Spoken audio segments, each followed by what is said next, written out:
सुब्बूहुन कुद्दूसुन रब्बुल मलाइकाति वर्रूह।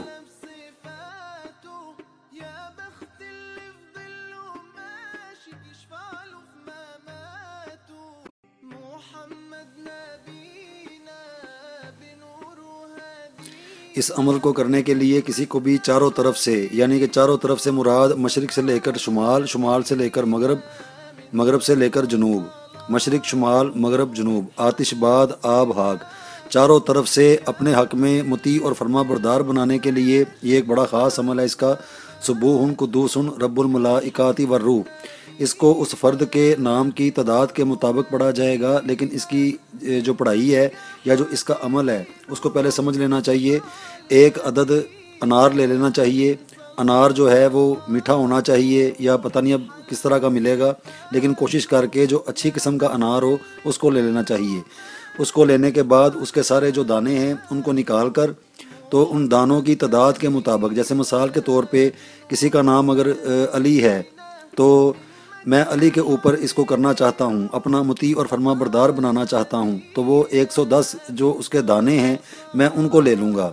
110 अदद दाने लेकर उनको अलहदा प्लेट में रख के, तो सुब्बूहुन कुद्दूसुन रब्बुल मलाइकाति वर्रूह इसको पढ़कर एक दाने के ऊपर दम करके इस तरह 110 दानों के ऊपर मुतवातर मैं एक ही मरतबा उनको तैयार कर दूँगा।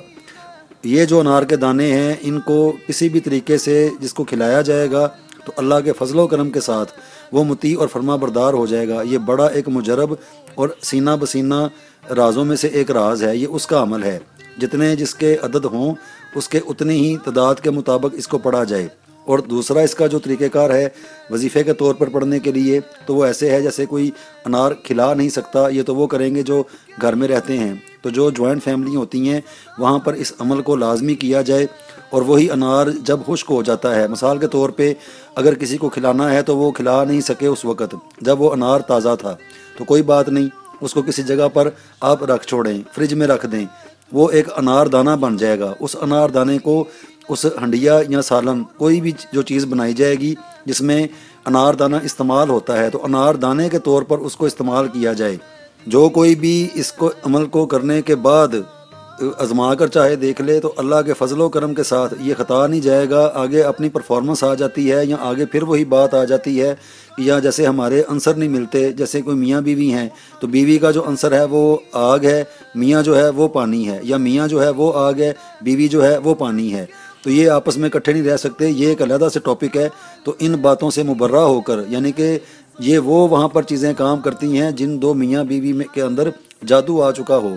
जैसे घर के अफराद रहते हैं, मियाँ बीवी हैं, उनके किसी के 6 बच्चे हैं, किसी के 3 बच्चे हैं या 2 बच्चे हैं, तो वो जो 2 बच्चे हैं वो अपने वालिदैन का कहना नहीं मानते या बदतमीज़ियाँ करते हैं, तो उनके ऊपर भी ये जो छोटी सारी फैमिली है ये किसी बदनज़री का शिकार हो सकते हैं, इनके ऊपर कोई बुरी नज़र लग गई होगी। तो ये जो चीज़ें होती हैं ये डिफेंस के तौर पर उनका रद्द करती हैं और अपना जो होता है गलबा वो लाती हैं, क्योंकि जो जादू करेगा या बद अमल करेगा या बुरी नज़र लगाएगा उनका यही होगा कि सलूक और इत्तफाक इनका ख़राब हो जाए। तो इन चीज़ों को समझते हुए इन अमलों को, ये जो वजीफ़े होते हैं इनको करना चाहिए। ये कहना कि नहीं जी बस अब ये ऐसे हो जाएगा तो फलाना, सुनहरे ख्वाबों के अंदर नहीं जाना चाहिए, हकीकत के अंदर रहकर फिर इनका मुशाहदा करना चाहिए। ये बड़ी ज़रूरी बातें हैं। वैसे भी इनको करने से सवाब भी मिलेगा, बरकत भी होगी, और ये कोई ऐसा अमल है भी नहीं। तो इसको करके देखें तो इंशाअल्लाह ताला मेरे अल्लाह ने चाहा तो जिस किसी को स्पेल बाउंड करना होगा अपने हक़ के अंदर, उसको ताबियार फरमा बरदार करना होगा, तो ये अमल बड़ा अक्सीर है।